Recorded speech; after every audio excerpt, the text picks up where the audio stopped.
We are live. Good evening, everybody. Welcome along to another Blether with.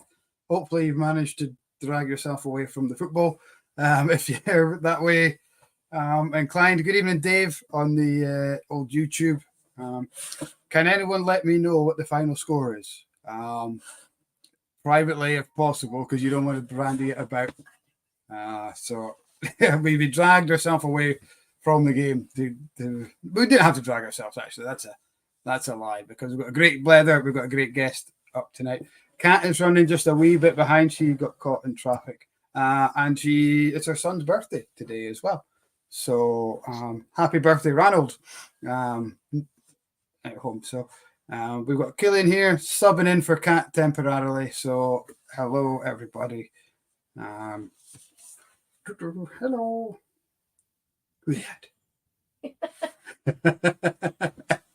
Right. Temporarily, he's off to get food. So I'm going to pass him away. I feel like Gordon the Gopher and who was it? Was it Andy Peter and Gordon the Gopher, wasn't it? Sorry, going off on tangents there. Right.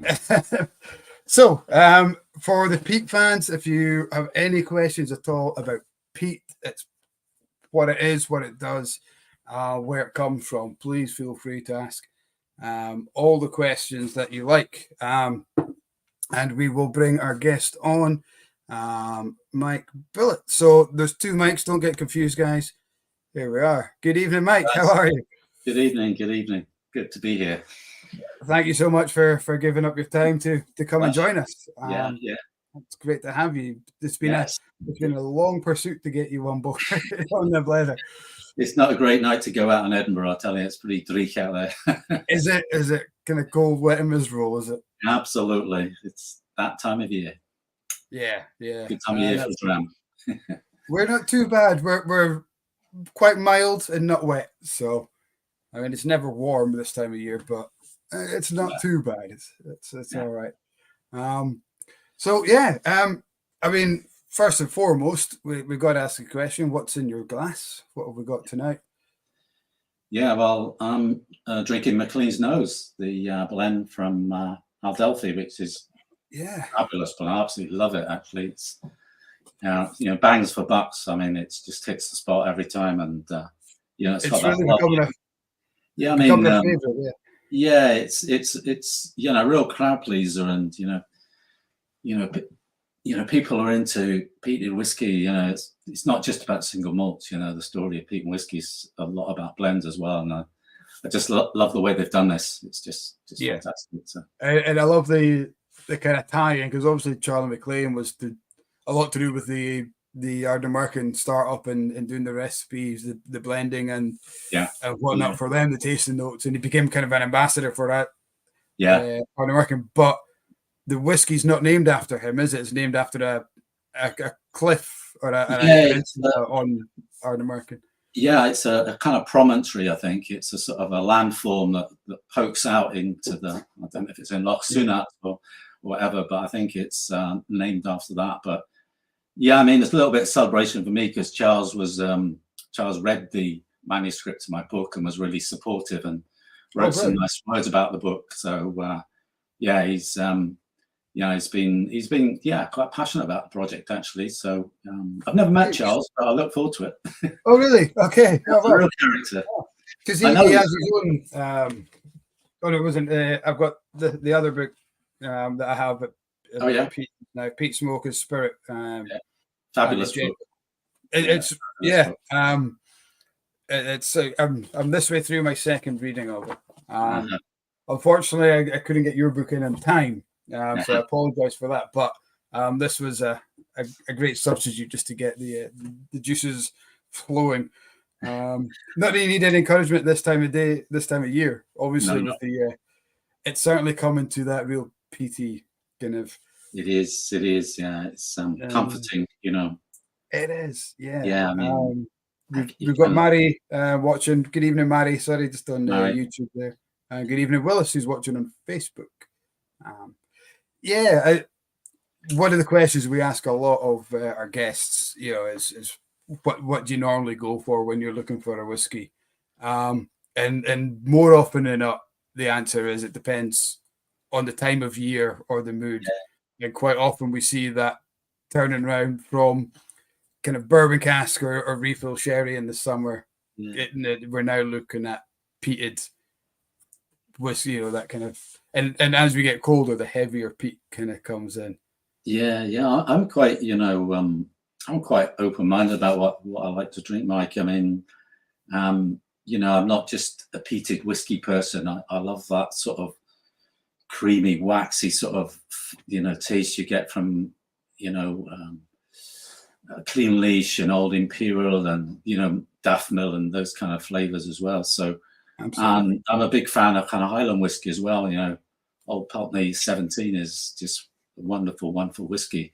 Unfortunately, don't make it anymore. But I often, the whiskeys I choose often relate just to kind of mood or what I've eaten or who I'm with, or But I'm really enjoying the sort of the way whiskey is kind of exploding around the world. Now for example, in the peaty whiskey world, you can drink Westland Solemn, which is made by, uses peat from the Pacific Northwest, and obviously Mackmyra from Sweden. So, I'm quite open-minded, and it's just a category that just keeps on giving, really. Absolutely. I think, is it Mackmyra who they burn juniper bushes rather than they've got this whiskey called Mackmyra Rook, which is basically Mackmyra smoke, and they basically add a kind of top layer of juniper on top of the peat in the kiln. Just that kind of gives that sort of Swedishness, if you like. I mean, I've worked in Sweden a bit, and juniper is a big part of the kind of flavor profile. So I know they were looking for looking to make their whiskey different, and I know they experimented with different things. I even think they might have experimented with pine needles, if my memory tells me. Different flavors, and it's very common plant in that part of the world. So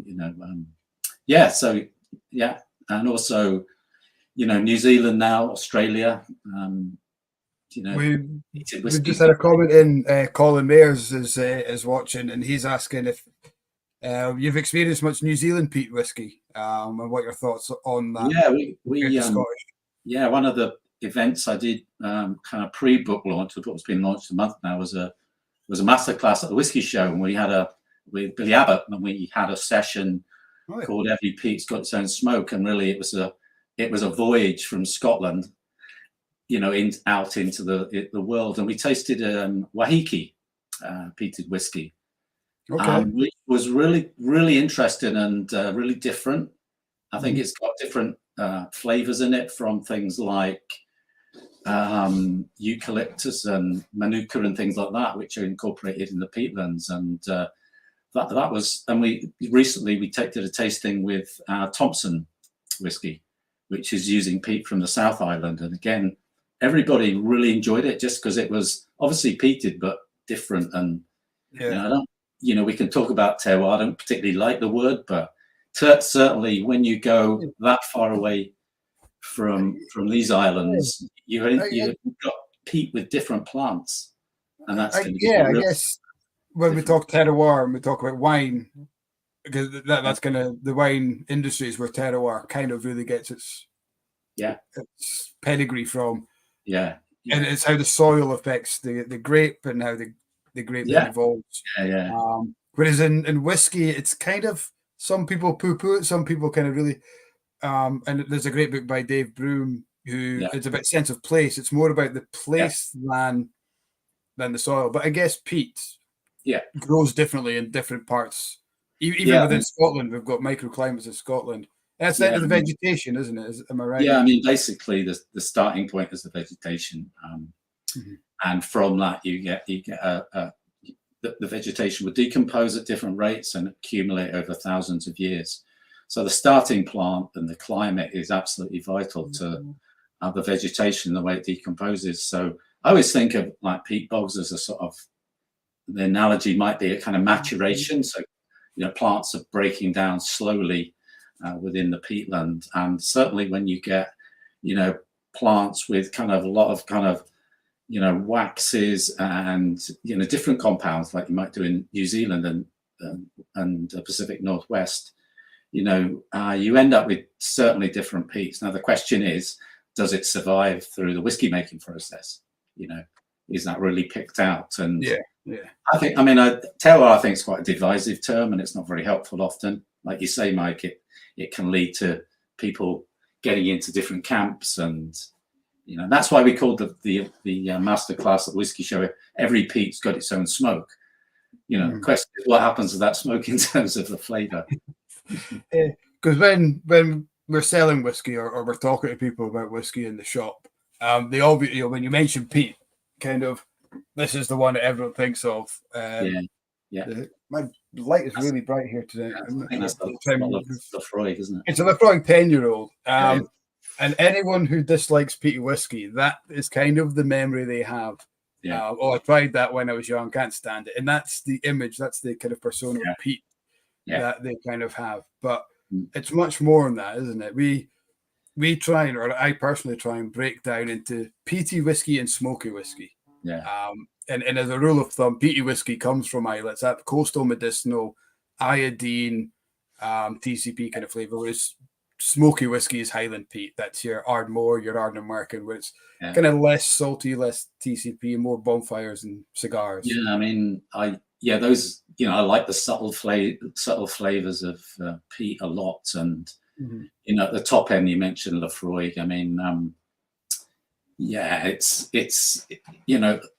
I've had some fabulous Lefroys, but, it tends to be, kind of real hit in the face sometimes. And it's very cressol-y.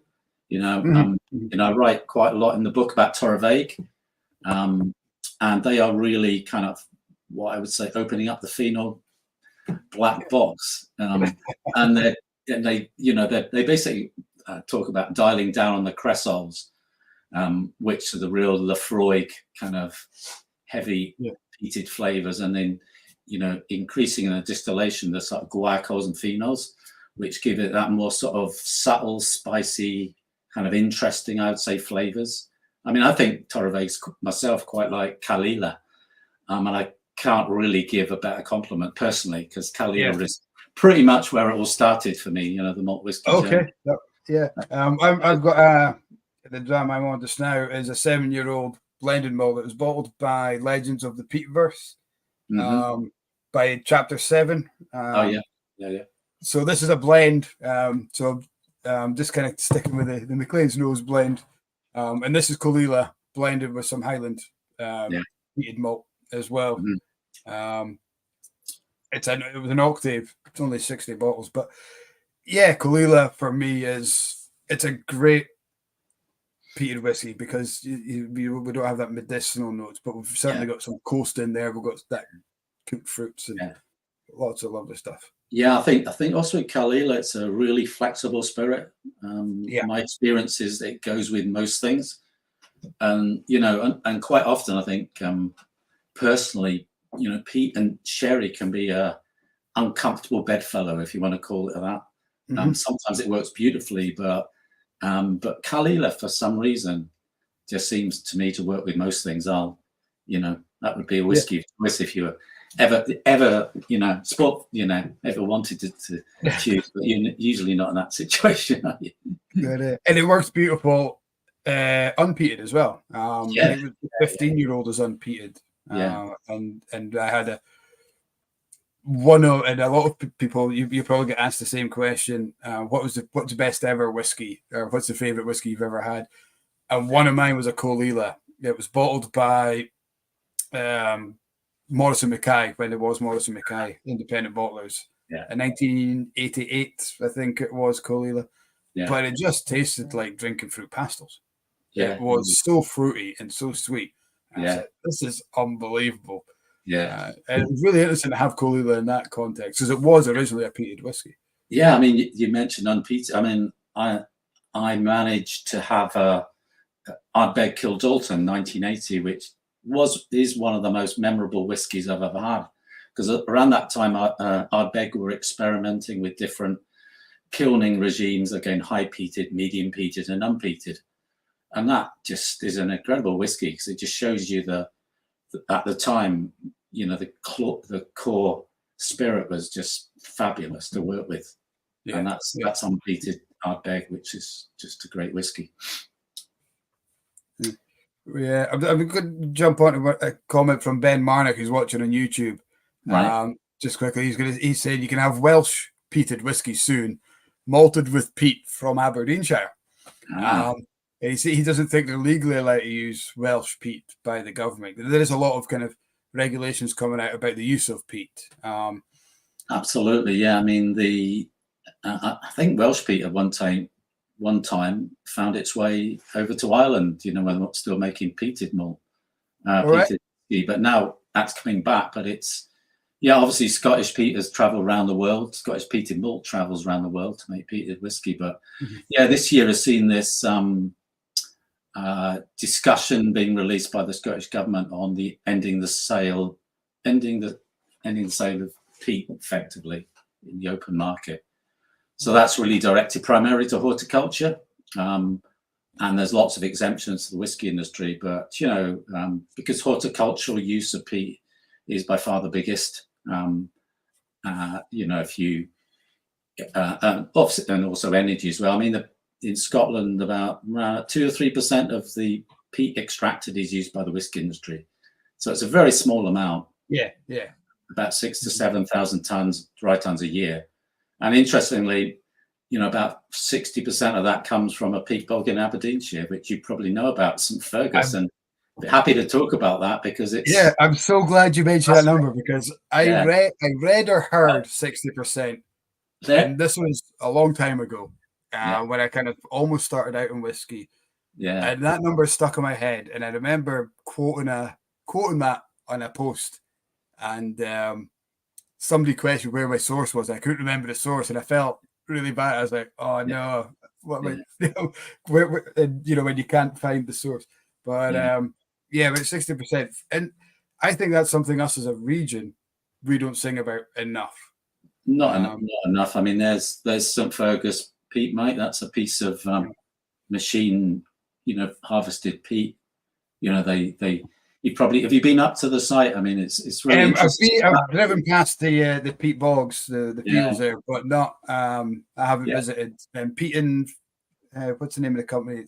It's the Northern Peat and Moss Company. Yeah, Peat and Moss. Yeah, it's been family owned for about 3 generations, and they're usually very happy to have people visit. And I spent a good day with them, talking about it and talking about the issues. And it's not a big, it's about 1 square kilometre, and if you think about its importance for the whiskey industry, that raises quite a lot of questions. I just wonder if it's because we don't have that peated style of whiskey anymore. We have kind of Ardmore as the only consistently, Glenglassa and Glengarry used to be, but we don't have that kind of affinity with peat up here in terms of the flavour, so people don't regard us as a peated region. But without knowing that we're actually supplying peat for a lot of the Isla guys as well. Yeah, you're supplying peat to Ardnamurchan, you're supplying peat to a lot of people also don't know that certainly it's very difficult to extract peat in Isla because it's so wet. Mm-hmm. We talk about in science we talk about the warm wet west and the cold and the cool dry east where you are, and of course that means it's much easier to cut peat. Peat doesn't go quite as fast in Aberdeenshire, but there are some years in Isla historically and recently where it's really, really difficult to get on the moss because it's so wet, which begs the question, about, so there are times, I think, you mentioned peat, smoke and spirit. Andrew Jefford basically says, that Port Ellen Maltings will buy in peat from Aberdeenshire. And I think it's fairly well known. It's not shouted about, obviously, but so that security of supply, if that's what we're talking about, is really important. And I guess there's a lot of that provenance and that kind of I don't want to say there's a little bit of romance, but that kind of smoke and mirrors and thing where it goes back to kind of the marketing side of things as well, doesn't it? Where they talk about, a lot of distilleries talk about you still using the original water source as they did 200 years ago, and they probably do, but it's not going into the whiskey. It's being used for one of the manufacturing process, maybe cooling tanks or something like that.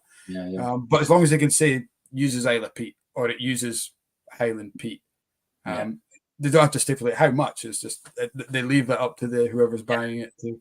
Yeah, but it's interesting. I mean, now we probably rely on 7 or 8 peat bogs, peat mosses in Scotland to supply the whole whiskey industry. And you go back 100 years, it was probably 70 to 80. Right. You know, there's this quote about in Highland distilleries about the economic necessity of having a peatland. So in the silent season, you know, so a distillery had its own peat bog. And in the book, I kind of go back to some of these peatlands and kind of rediscover them, if you like, and dig out the kind of history and look at the relationships between individual peatlands and distilleries. So Glenlivet's a very good example. It extracted peat from the Famasach. There's the peatland near Tomintoul, which you've probably heard of. Yeah. And is there a whiskey named after that? There is a Famasach, and its translation is the filthy mire. So they extracted peat there until I think the late 1990s, but it was part of the flavour of Glenlivet, a hugely important part of the flavour of Glenlivet for so long, you know, until the maltings went. So, you know, when maltings became centralised, distilleries no longer needed their local peat sources. They started to go to the huge maltings, you know, whether it be Port Ellen or whether it be in the maltings of Morrisshire, for example, or you know, Glen Esk and places like that, Inverness. So that meant that, you know, the number of peat bogs shrunk, and they started to produce more peat rather than small amounts year on year from your local peat bogs. Like I said, it was probably 70 or 80 that are very easy to sort of name. You just read Alfred Bardard if you want to be a real peat geek like me, and you can come across this long list of names. And it's very interesting. And all that would have given it that tighter sort of local flavour, provenance. I don't want to use the terroir word, but, you know, the craft side of terroir, I think, is really important. You know, the person that makes the whiskey, I think, is all part of that local terroir sort of idea. How many times I've said terroir, I don't like the word, and I keep saying So we have a game that we play with the Cat and the guys. Whenever somebody mentions a certain distillery, then we all have to have a dram. But we could implement that with you in terroir. So whenever you say the word terroir, everyone at home has to have a wee sip of their dram. It's going to be a dry evening now from now on. Hello, Cat. How are you? Hi, I'm so sorry I'm late. It's been one of those days. But nice to meet you and nice to jump on the chat. The last of the chat. I'm so late. How was Ranald's birthday? It was good. We went into town and kind of had a muck around at Cadona's. And I went over to the toy shop. And I was like, we have to leave before rush hour. And then we just got stuck behind a car accident that I think it just happened because there was no police or ambulance or anything. And it was just like a lorry in a car with its front caved in and people trying to like edge past it. So it was a nightmare. And then I couldn't log on, so I had to send the email to my other email and then copy and paste it and send it back to the other email. Oh my god! Gotta love technology. Oh, what a day! But yeah, sorry, I'm here now. You're here now. I'm here now. Good to see you. So we were just talking about Aberdeenshire peat and how influential it is and across Scotland and we've just discovered in Wales as well. So we have peated Welsh whiskey using peat from Aberdeenshire. Oh really? Yeah, it gets everywhere. That's cool. And Aberdeenshire peat used to be or peated malt. Let's say, you know, Aberdeenshire peat used to create a peated malt was sent to, you know, India, Japan, and you know the peat. I when I was visiting the Northern Peat and Moss Company, talking to Leslie Craig, who's a manager there, you know, showed me opened up our old box file, and when you look through the list of distilleries that used Aberdeenshire peat, and the maltings in England, for example, 10 to 8, it's quite incredible how influential Aberdeenshire peat, and it's now the operation is focused on St Fergus, but there are a number of peat bogs around New Pit Sligo, so you might hear words like Stricken peat or New Pit Sligo peat.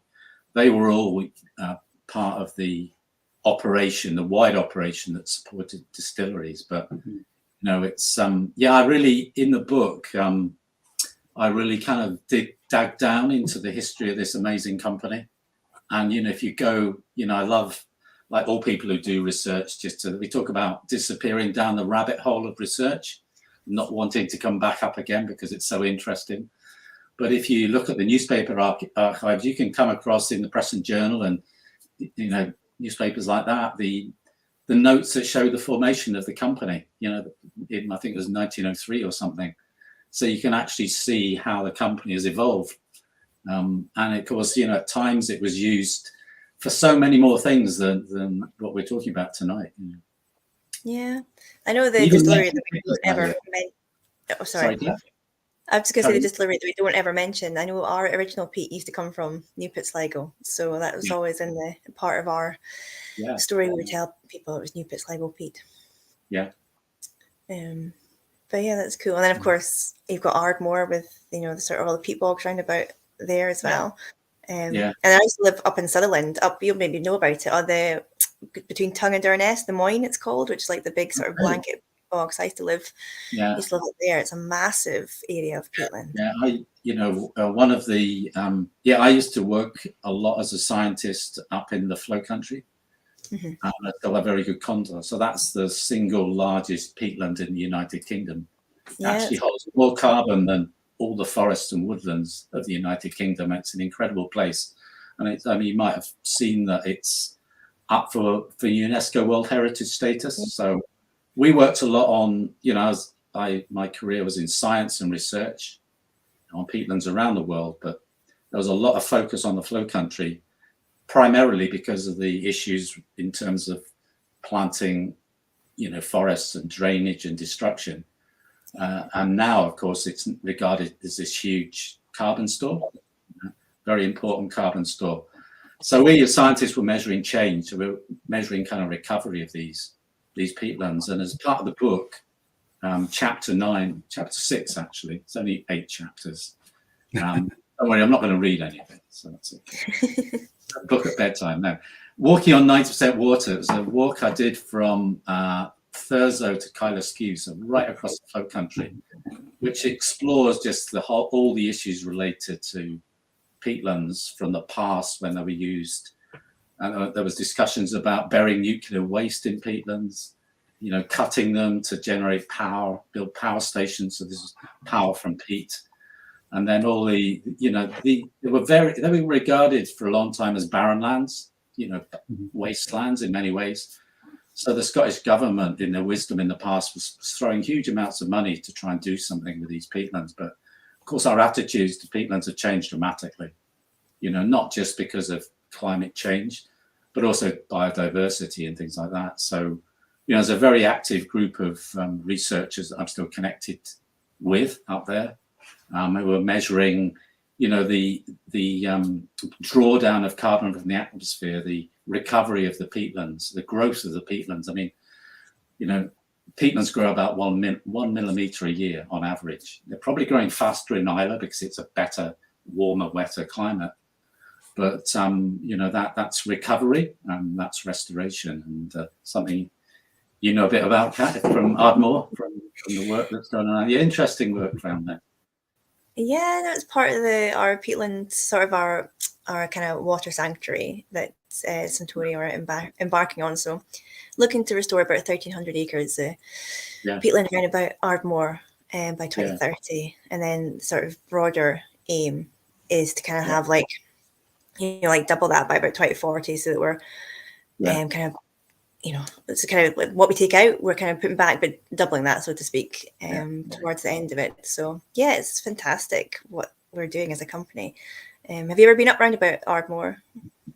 I used to drive past it all the time on the way to Speyside. I've never been to the distillery.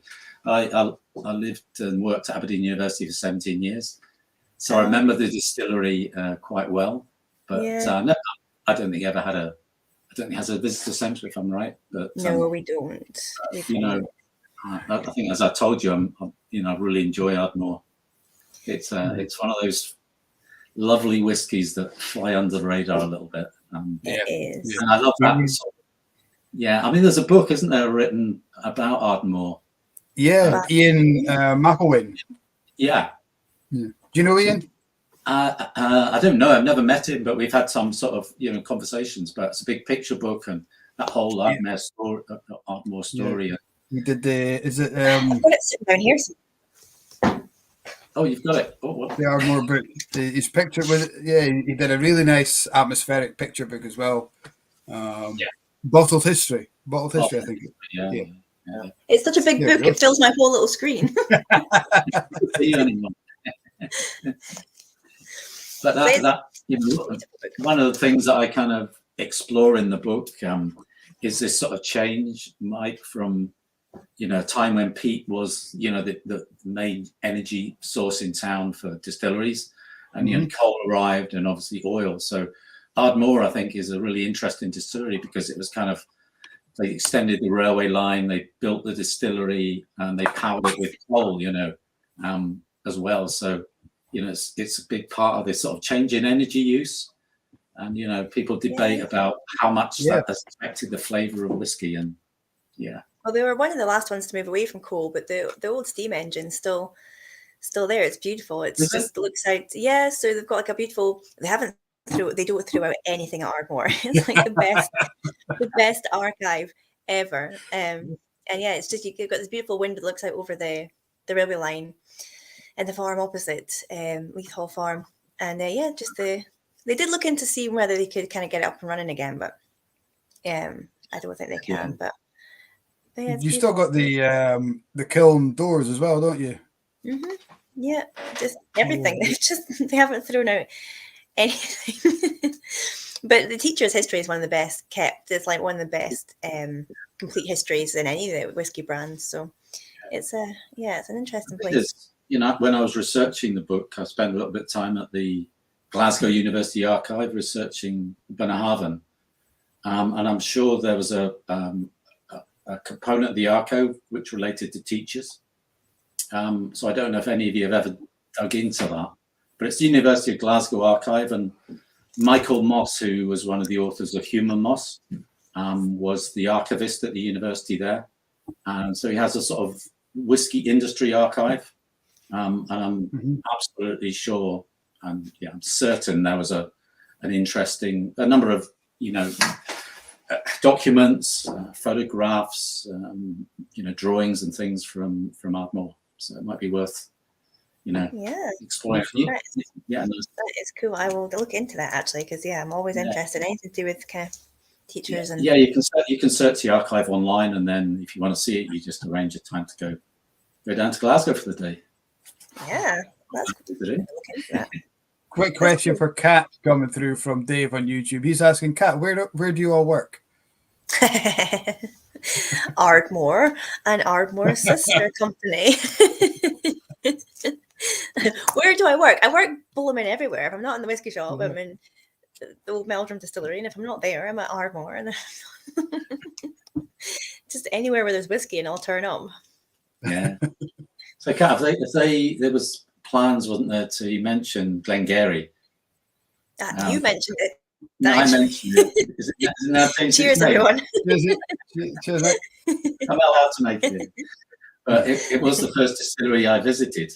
When I arrived in Aberdeen I think it was in the mid-80s, we arranged a special little trip to Glengarry, and that was the time they still had those greenhouses. They were making, using the excess carbon dioxide to grow enormous tomatoes and peppers and all sorts of things. Yeah. And we had a tour of the distillery by the distillery manager's wife. There was no visitor centre there or anything. Yeah. And I just vividly remember the sort of peat smoke smell around Old Meldrum. I remember the distillery cat very well, which was sort of stalking the grain barns looking for supper. How old are you, Kat? You remember all that?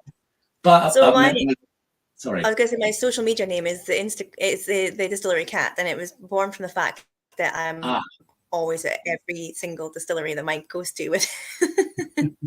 so yeah. No, but anyway, sorry, carry on. Yeah, I was just going to ask you. There was talk about reopening the maltings. Is that right? We have, yep. They're up and running now.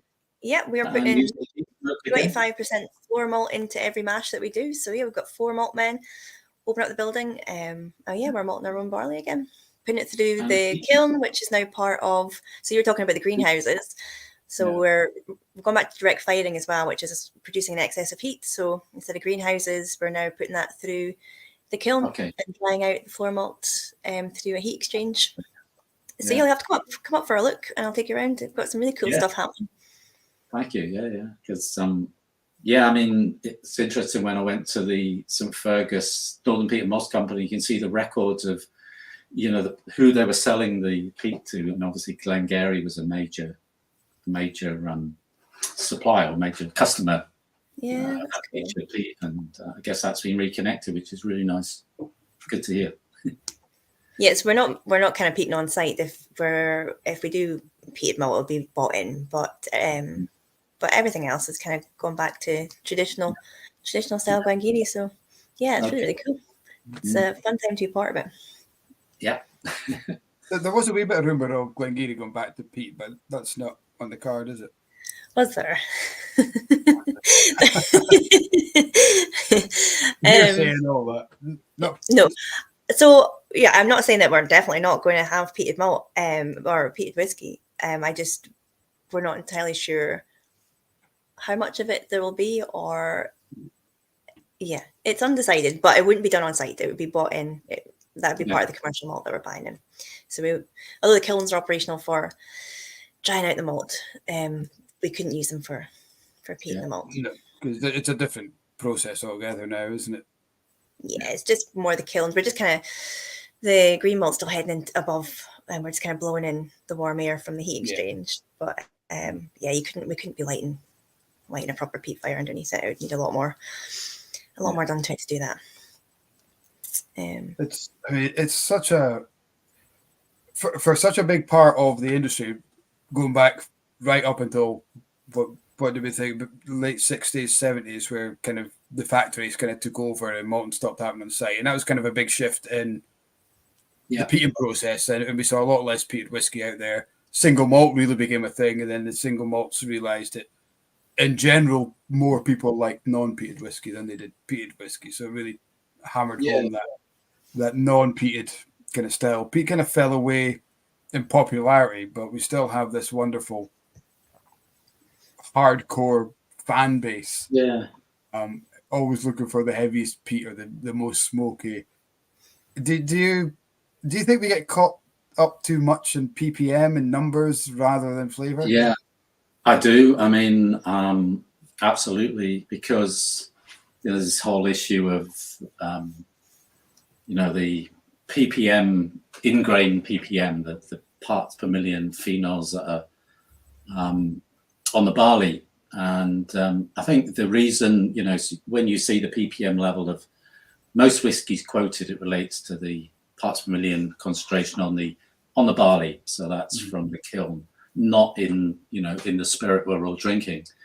And I think that's quite weird, actually, because there are not many, there's not much in the food and drink industry that will tell you the concentration of something in one of the starting components.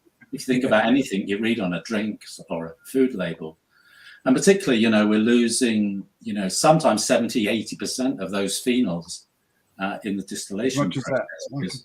Obviously it depends on how you make the whiskey, but basically, if you chew peated malt, it's really hard, much harder than unpeated malt.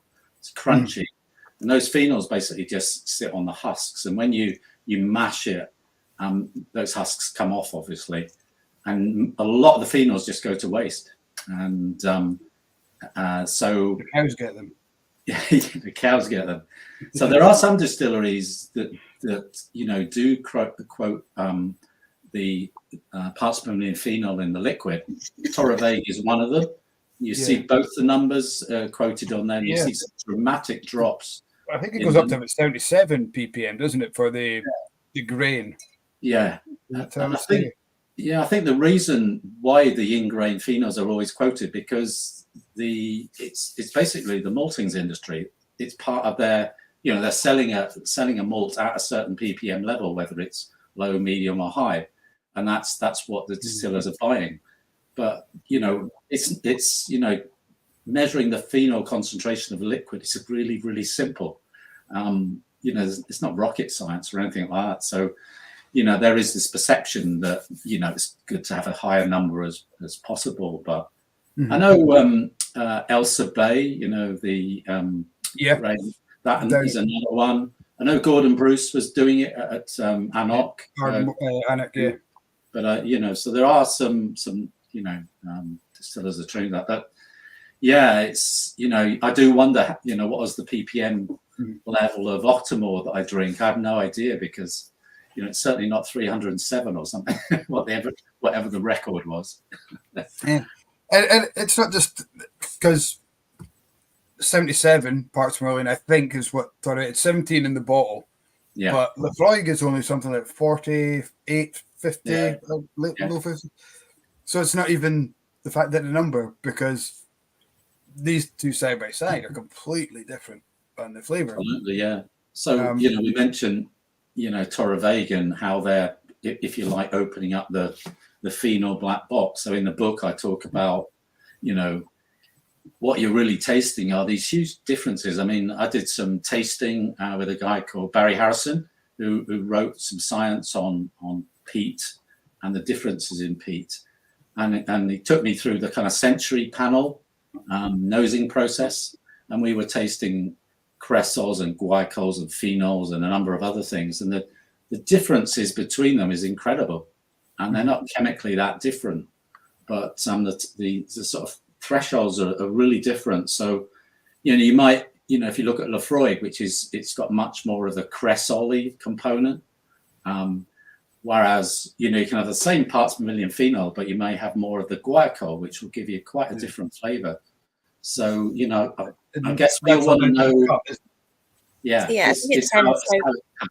How far you go down to the tails, doesn't it? To how much you're taking with your cut, I guess, isn't it? Because your phenols are all at the bottom of the run.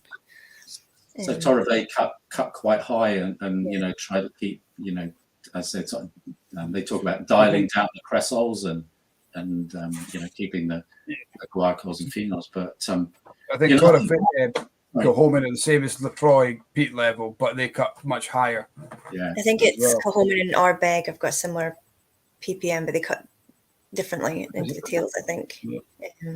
I mean, this is the whole thing, I think, about the power of the whiskey makers, the distillers, to create different sort of nuances of peaty flavors. And I think all of us want to know more about what we drink, what we eat, where it comes from, and that's right. It's such an incredible subject. You could, and I don't think, again, it's one of these things we don't talk about or we don't teach enough about. I think it's a lot of guys out there, Joe Public, we're lucky enough to have very educated customers who come in, and the guys who are on the chat here, Jeremy Watts kind of commenting, and Ben Marnick and these kind of guys, they know a bit about it and they understand bits of it. But if you're walking into a shop buying a whiskey for, I don't know, a granddad or a wife or something, and they don't like peated whiskey, and or somebody walks in and says, I don't like peated whiskey. We always take that one as a challenge. Well, why don't you like peated whiskey? I tried Lefroy when I was young and hated it. Right? So you don't like, or you're maybe too inexperienced, too naive for Lefroy. It's not you didn't like it, and that's kind of it's a great journey to try and get people to say, well, how about Torrevieja, Ben Romich, Ardmore? These kind of guys are great examples of peated whiskey that isn't slapping you in the face with a Yeah. haddock. Yeah, I think you're right, and I mean people do get hung up on the part ppm phenol, but when you look at, when you burn peat, phenols come off, and they're relatively easy to measure. But there are other components in smoke which also contribute to flavour, like furfural, and there's this huge group which we just at the moment call hydrocarbons, which we don't quite know what they are chemically, and there's quite a lot of work going on at this moment in time to try and discover what they are, and they all contribute to the flavour or the smokiness or the peatiness of the whiskey. So it's still, I still think it's in its infancy, really. But phenols came on along as a relatively easy way, analytical method, and we kind of jumped on that. But there's a lot of aspects of smoke, which we don't yet know. We don't fully understand. I absolutely love the fact that you've just said there that peated, the use of peat, we're still in its infancy. And we've probably been using peat more than we've been using any other ingredient. Well, I say the use of peat, and then the science behind it. That's incredible. It's not. I wouldn't want to take the sort of the mystique out of it as well. I'm not one of these scientists that just wants to know everything. Do you think there's some things that are better left unknown? Absolutely. Yeah, absolutely. The magic of whiskey. It's like maturation. That's kind of part. So when chemistry turns into just magic, isn't it? And you just it's just that just. Yeah, when you ask whiskey makers, where the big kind of advances are going to happen, in our understanding, it's always maturation. But wood is so complex. It's not as complex as peat, but whether that's going to happen or not. But do we really want to know? Yeah. So do you think? If I was to say, peat or barrel, what gives most influence on a whiskey? For a peated whiskey, obviously.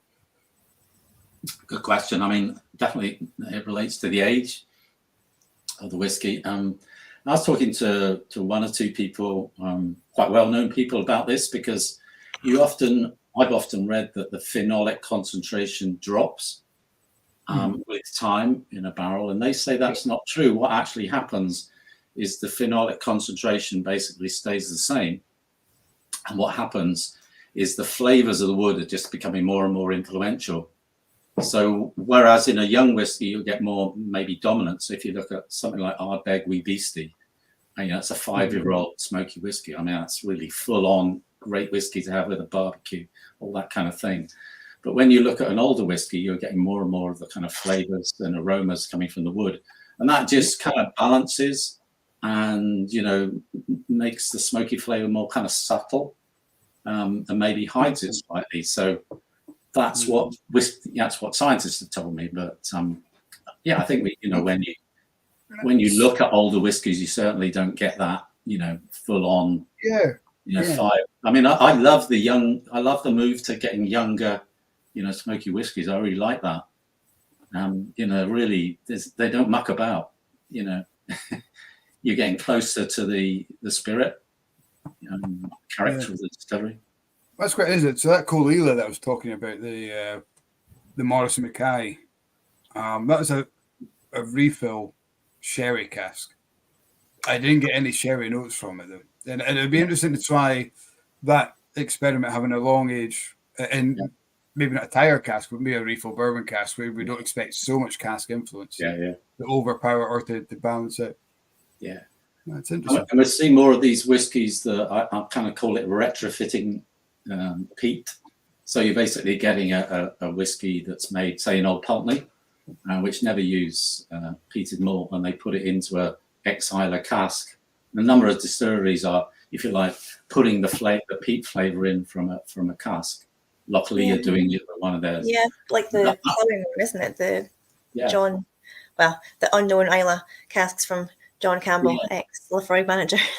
That's exactly right. And some of those flavours are really good. I mean, they may well appeal to people that don't really, really go for heavily peated. But I mean, you mentioned earlier, Mike, about how peated whiskey was kind of really big in the Highlands in the past, and how we lost. I mean, my sort of perception is that blends really became on the scene, and particularly a lot of whiskey and was, going to North America, and those flavors, if you like, they wanted a much, a milder whiskey, less peated whiskey, or unpeated whiskey. But, but obviously, in the 90s, maybe early in the 90s, that peated flavors, come back into fashion. And I think it's always been there in blends. Like I say, I really enjoyed smoking a blend. But, if you talk to Dave Broom about it, he will say that, peat is one of those,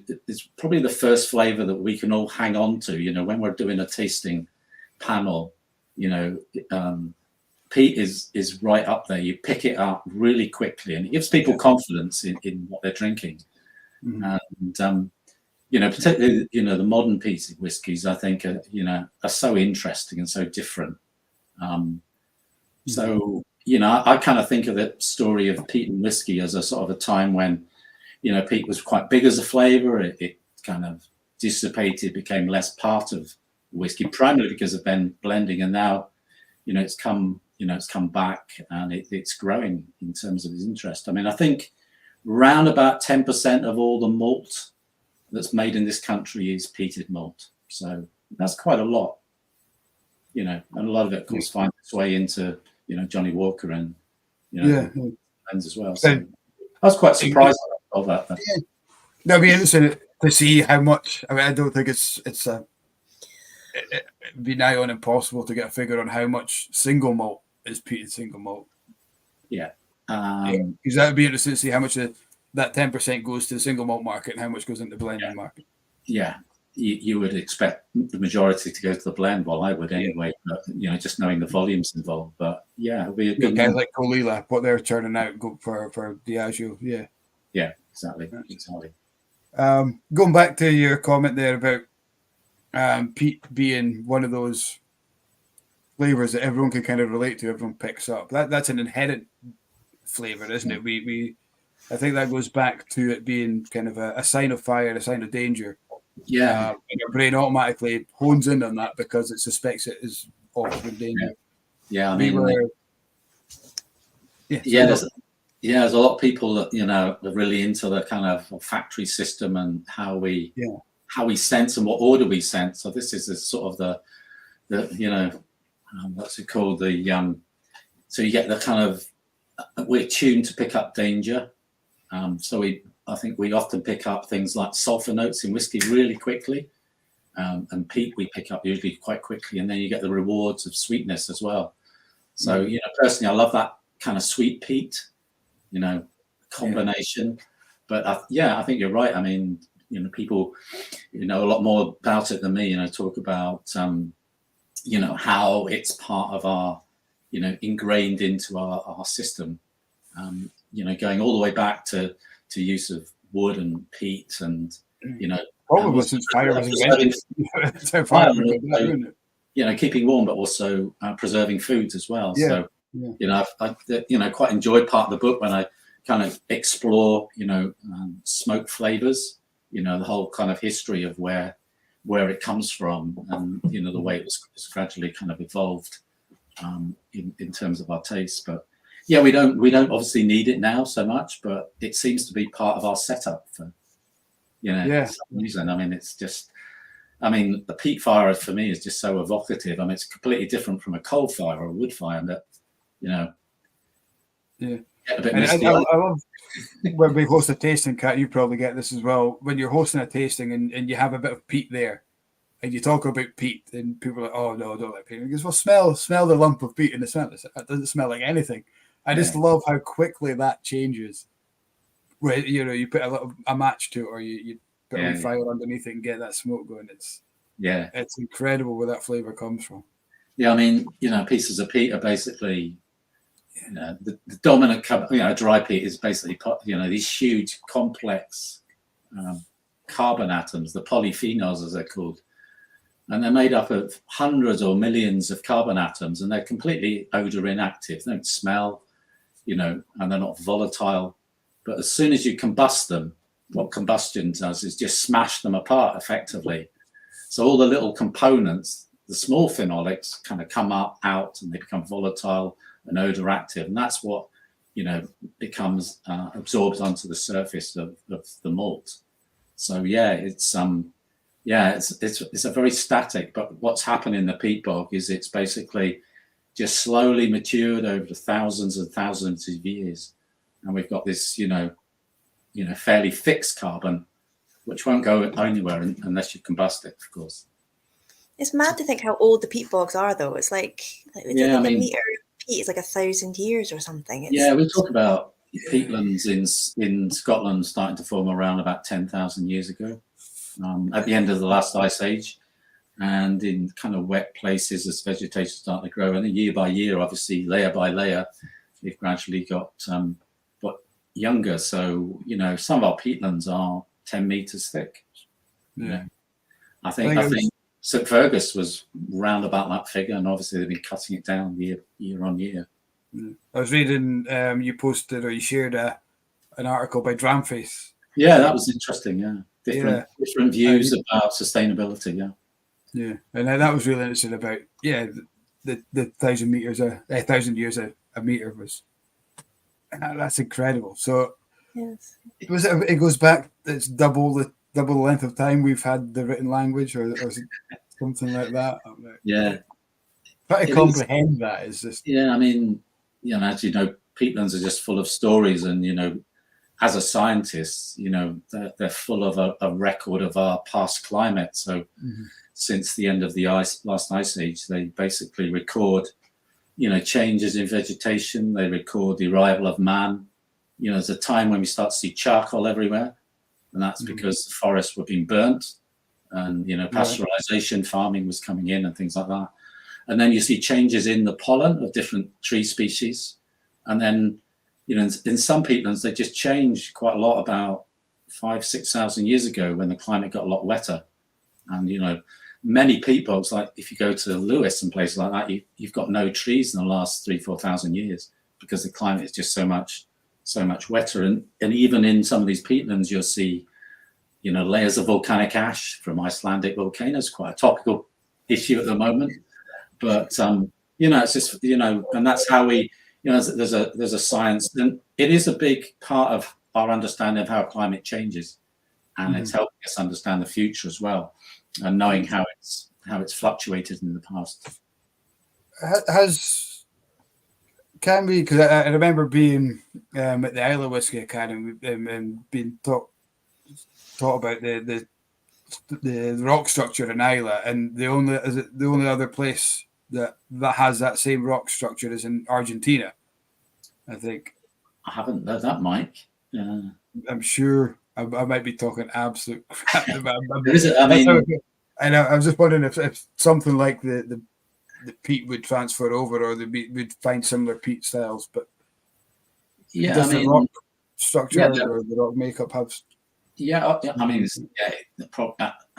the start it is. I mean, most, many of our big peatlands in Scotland, what dominates or what affects the plants and the chemistry of it, if you like, is rainwater, quite simply. Our climate's wet. But there are peatlands that are fed by streams from groundwater sources, so they're different chemically, different types of plants and things like that. But it's interesting that the Isla peatlands, I mean, some of the rocks that are quite similar to them are actually in Aberdeenshire, underneath St Fergus Moss. All right. It's so. I mean, the biggest effect on peat chemistry and the plants that are growing on it is basically the climate, and particularly in Scotland we talk about the perfect climate window for peat growth as scientists, and Scotland has that.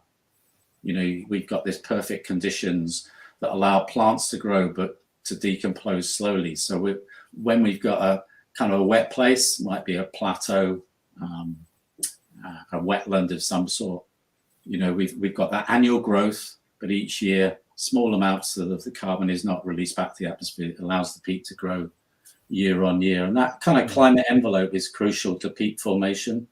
And one of the things I talk about in the book is, when we talk about threats to our peatlands, well, climate change is the biggest threat. It's not extraction at all. No. You know, we're talking about extreme weather. We're talking about summer droughts. We're talking about, you know, flash floods. You know, these are scouring the surface. And if you look at peatlands in the UK, around about 80% of our peatlands are damaged in some way, which gives, you know, companies like yours, Kat, huge opportunities to restore them and bring them back to health, which means they'll lock up carbon. Because in the past, most people just walked away from peatlands after they'd used them. They drained them and they walked away. So there's no aftercare agreement. I guess this is it though, because as soon as you kind of block that, like, you know, the hole, I guess, you're kind of instantly stopping the leaching of the carbon. But I was thinking, like, in 1,000 years' time, you're talking about like peat being a sort of I don't know, like a sort of chapters of history. You're kind of going to see like our influence of like when we started actively repairing it, because I think a lot of places use like coir, don't they? And they kind of put down the coir mats and peg them in and then let the water. Peatland restoration is really not, as you know, not rocket science. You're basically just stopping the water running off the system, because most peats, when they're exploited, doesn't matter if it's forestry or any sort of extraction, are drained, which allows machines to get on and not just disappear through the peat bog, which happens on Ireland from time to time, you know, because it's just so wet. So once you've done that, that allows the sphagnum to start growing again. So you don't really need to do, you know, that much more in terms of just, you know, we talk about the kind of peat extraction or peat drainage is sort of going against nature. I always think of restoration about going with nature. And that's a good way of thinking about it, because, you know, there's plenty of, you know, seed stock around in peatlands. And, you know, some of the responses to restoration that I've seen have been amazing, really incredible, actually. And I'm very optimistic that, you know, the whiskey industry, will find a way forward. And I think, you know, Beam Suntory are kind of flying the flag, if I might say, because, returning the carbon you use each year to a peatland, and ideally much more than that, is definitely the way to go. I do object to people that say, you know, you can't use peat sustainably. It is not like coal. It's not like oil, you know, which take hundreds of millions of years to form. You know, these peatlands grow relatively quickly. I mean, it's like in terms of use of peat, I know that the Scotch whisky industry is quite low. I think we're like less than 1%. But when peat, in terms of like horticulture is actually banned, the whisky industry will become the biggest user of peat, even though we were like less than 1%. Yeah, I mean, I think that it depends what numbers you look at. I always think it's around about 2%. I mean, the SWA says less than 1%. But, probably going by their figures. It's not very much, and the big user is horticulture. But and also peat for burning as well. You can pick up bags of peat quite regularly, and we're not talking about, you know, people that have their own crofts that cut peat, because they actually cut the peat quite well, because you've got a peat bank. You take the turf off the top and you just drop it down into the bottom, and the peat will regrow. So it's relatively minor, but yeah, you're right, Kath, that it's going to become, whiskey industry going to become more visible when horticultural peat, the sale of peat is stopped. But it's interesting about in that article you mentioned, Mike, one of the things I think the challenge is that you've got peat producers, you've got the maltsters, and you've got the distilleries or the whiskey makers, and there are those three components you need to join up in terms of finding a way forward for peat. Whose responsibility is it? So in the past, you just had a supplier of peat sold to the maltings, and then it went on to most distilleries. So having that joined up approach, I think, is the way forward. And I think that's where the SWA look like they're going to go in the future. And I know there's discussions going on at this moment in time, I believe. But it's definitely a good place to be in anyway, that, companies, I think all distilleries are looking at the bigger picture of sustainability. So, but yeah. And I get, we talk about that we don't shout about it enough as an industry. I mean, people from the outside looking in, or even people in the consumer sides out there looking at whiskey and thinking, oh, you must go through a lot of peat, and is it worth it? Is it necessary? And that, and the kind of just look at it as on a negative point of view. And it's probably because Kat has a great phrase, the highways factor. It's because we've always done it that way. We've never shouted about what we're doing in the background because that's just what the industry do. I think we maybe do need to start saying, well, this is what we're doing. This is, and I think that'll come through, whether it's done as marketing, whether it's done as kind of promo. But I mean, at the end of the day, it's all doing the right thing. Yeah, I mean, in the book, Mike, I kind of look back and chart how peat use has fallen dramatically over time in the whiskey industry. You know, one of the archives I found was the original peat cutting record of Bunnahabhain when it was a peated malt. And they were producing in 1 year in 1880 something, 2,700 tons of dry peat in one distillery in 1 year. And you think about the whiskey industry now using, 6,000 to 7,000 tons a year. I mean, it's dramatic. There's been a big decrease for obvious reasons. Other fuel sources have come in, but I agree with you about, I think the whiskey industry has been quite shy about its environmental credentials. I remember going to a launch of an environment strategy by the SWA, and they weren't flagging up, the great things that they do. The whiskey industry has always been good at water reuse, water purification, energy reuse, and some of the first plants which were looking at, making, reuse of waste, biocontrol, all these kind of remediation processes were on the space. So you can't go polluting beautiful places. It just can't happen in the space. So they were often at the forefront of as an industry in terms of keeping the environment clean and trying to do the right thing. So, I really, I don't think I think the whiskey industry doesn't need to be shy about this anymore. No, I think a lot of the sustainability that distilleries were doing early was just because Scottish folk are just like pretty savvy and like they just wanted to keep getting as much out of like.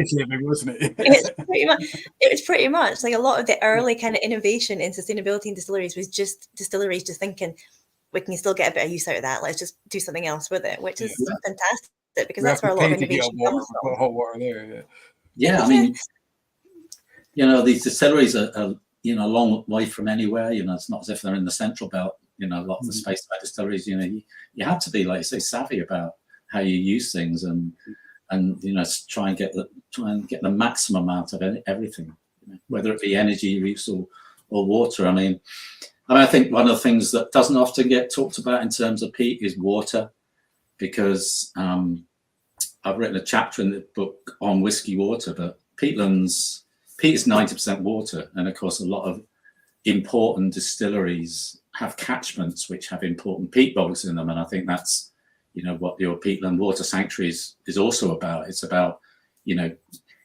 securing water supply as well. As distilleries grow in size, as there are more distilleries, water is more and more of an issue. And, with more droughts and more fluctuations in climate, having a peatland which has been restored, which is healthy, which is functioning, is good news for water supply. And it's not just quantity, it's also quality. Peatlands are very good at filtering out pollutants.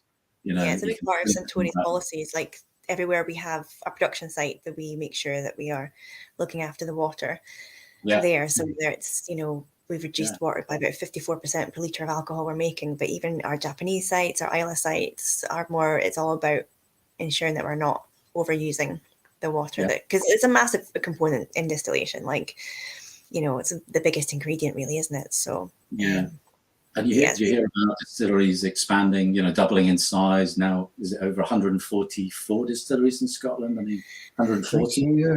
I think 142 was the number I was given yesterday at the Whisky Talks convention thing. But by next week. But it's water is huge. Obviously, you can't make whiskey without water. Yeah, exactly. Yeah, absolutely. We've got a man who knows quite a lot about peat.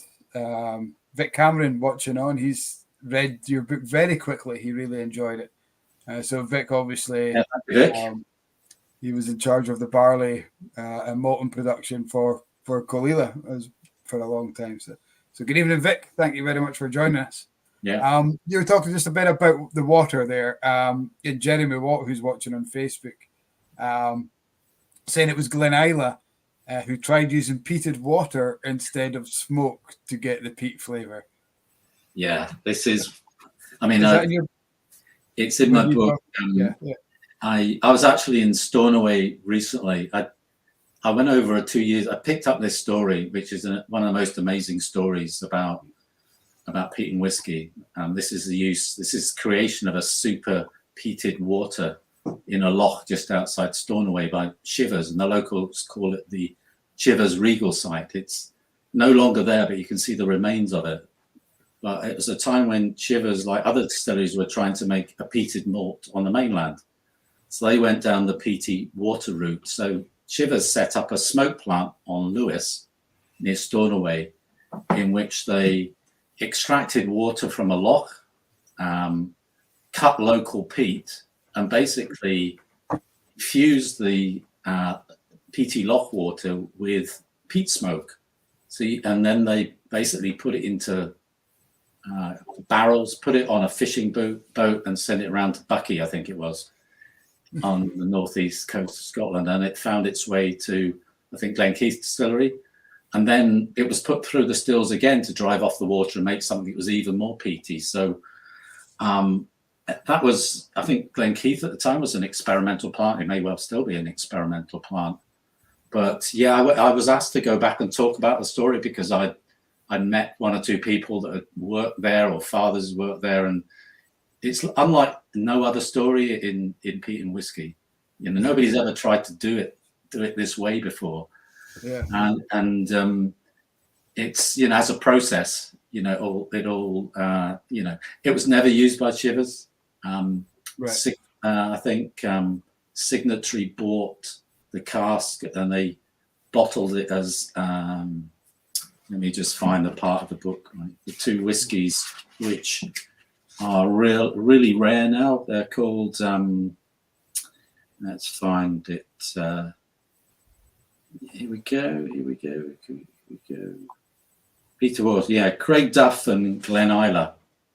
So one of those was made with super peated water from Lewis, and the other was made in a more traditional way. So this was a time of great experimentation.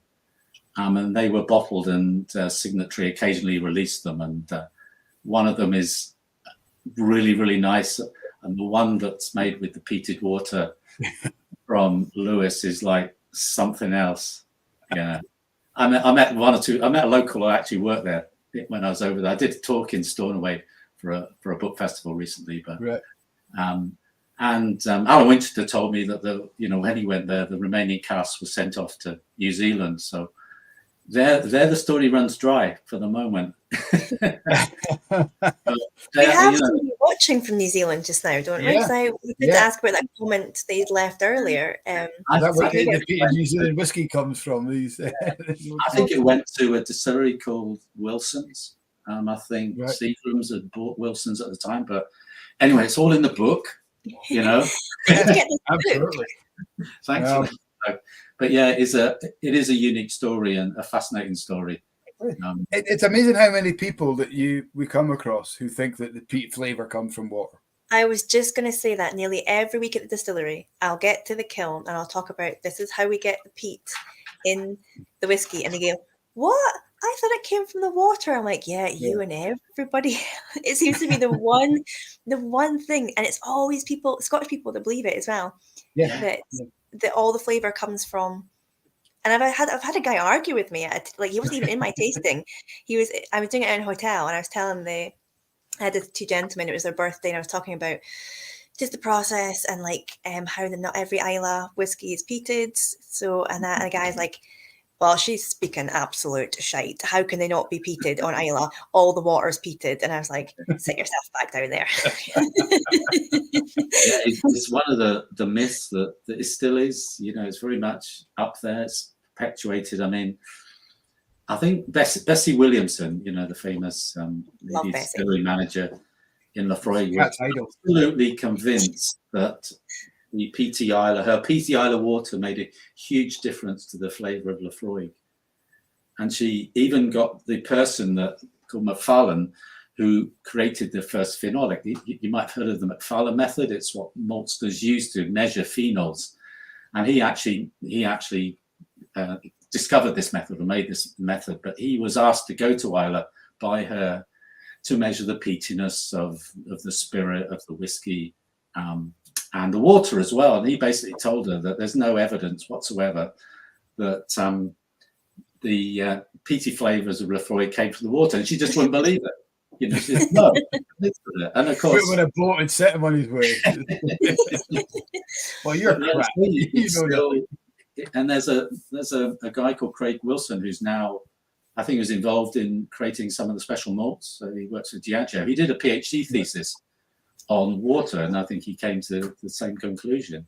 And it doesn't matter how many times it's said, but it still seems to be part of the equation. But I've tasted a lot of when I'm out in the bog working, in wet places. I often drink water, and there's no flavour in it at all. I mean, it might be slightly dry or tannic. Might be slightly coloured. And I've been in a couple of Isla hotels and whatnot where you turn the tap on and that initial glug is coloured, but it's when we nothing lived like when we lived up in Sutherland, like our bath, just you could have like the tide line, just from just the color of the water, and it went through like it was a natural well we had, so it went through like a UV filter and everything else, but like your kettle, just eat your kettle, and like you could never clean your bath. It was just, but apparently a peaty bath was seen as a great sort of health treatment. I mean, you are seeing the benefits. Absolutely. People used to go to Germany and Strathpeffer and these sorts of places and steep themselves in a peat bath. And I write a little bit. I love the sort of medicinal side of kind of peat and antiseptic peat. There's some great, a lot of the antiseptic side of peat goes back into medicine and this perception that whiskey was good for you. And it's fascinating reading some of the early books about that. Yeah, the story that during Prohibition, that I think Lefroy was the only whiskey you could get on prescription, and there's a stub you can find it if you Google it. It's like a doctor's prescription to Winston Churchill, and it says that he must have at least 4 portions of this whiskey a day.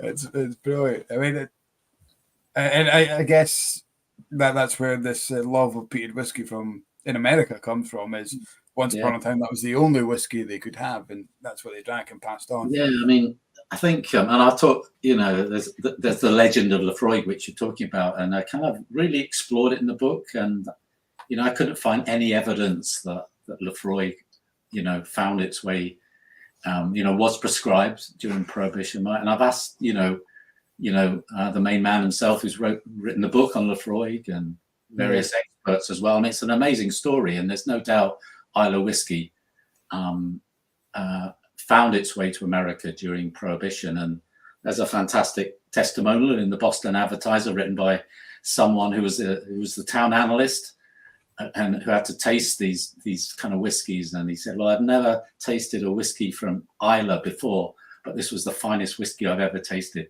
So that was his job. He was the city analyzer, he protected the public by drinking their whiskey,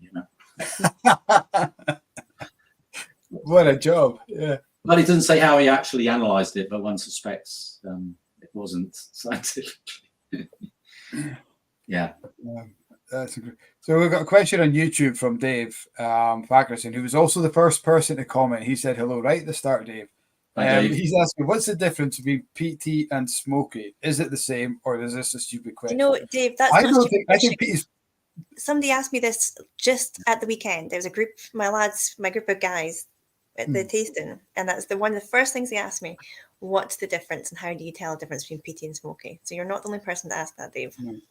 And what did you say? The same person hasn't been listening to us talk for 100 and odd minutes. I get asked that question a lot, and it's a very, very difficult question. I mean, it's yeah, it's a lot obviously there's harder. lots of you can smoke lots of things, you know, Mhm. not just peat, but I don't know, I think the peatiness has a sort of earthiness about this, and but you know, there are many more people than me who've tasted many more whiskies that could probably give you the answer. But I was- it comes up all the time as a question. It's a good question, and yeah, you know, I guess all smoke and whiskey come from peat, doesn't it? yeah, but Unless interesting.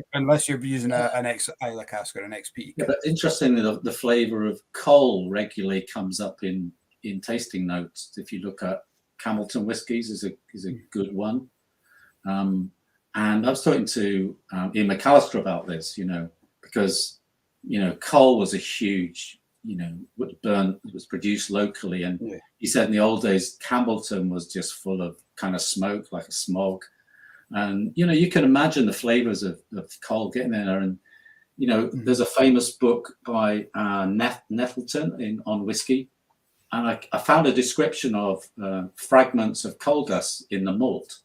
You know, he'd actually examined it, and he says this will have an effect on flavour. So, you know, there's this sort of, you know, what's your nose picking up? There's kind of an auto suggestion, isn't there, with some whiskies? I'm expecting to find this. So, but it still crops up regularly in tasting. The other thing I find with a smoky note is if people pick up a pronounced oak flavour in the whiskey, and quite often they'll confuse it with smoke. We find it with Glengarry. Cheers, guys. The 12 years old, quite often during tastings, and I don't know. So a lot, you know, you go through, you do the tour, you talk about how you're a non-peated whiskey, and then they try the whiskey at the end, like, yeah, but this is peated. And the only thing we can ever think of is they're just more susceptible to an oaky note in the whiskey, because it's quite a pronounced oaky whiskey anyway. But they would just always describe it as they can feel a smokiness inside the whiskey. Yeah. So with the char level of a cask give off perhaps some kind of more toasted notes that some could pick up as smoke. There's a book by, I think the guy's name is Matt Strickland on cask, and he talks about exactly that, Mike. You know, the potential. I mean, people say that yes, there's a smokiness, but it's a different type. It's a sort of, you know, the flavors you get from kind of charring wood, which is a different type of smoke. But because I think we spoke about Gordon Bruce at Knock too, and they on their own tasting note they say a punch of smoke at the finish, but it's not peated whiskey, and I wonder if that's where that comes from. So yeah. I mean,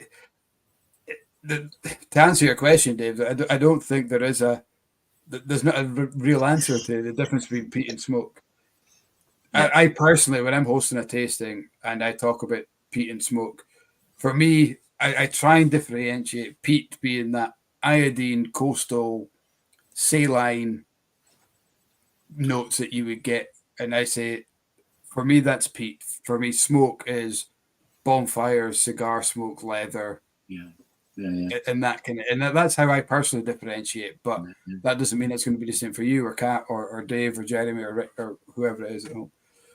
Yeah, I mean, I think personally, you know, I think too much is made of that. You know, people always ask that question, but you know, often I find it's practically indistinguishable. You know, I'm not an expert. Be interesting to hear talking to one of the flavour team at Diageo about that. I'm sure they would probably. Vic, what's your thoughts if you're still watching? You tell us. What's the difference? Yeah. I was going to ask you, and I meant to ask you this right at the start, but the conversation has been ongoing and great. What came first for you, Mike? Whiskey or peat? And has your fascination with peat influenced your choice of whiskies?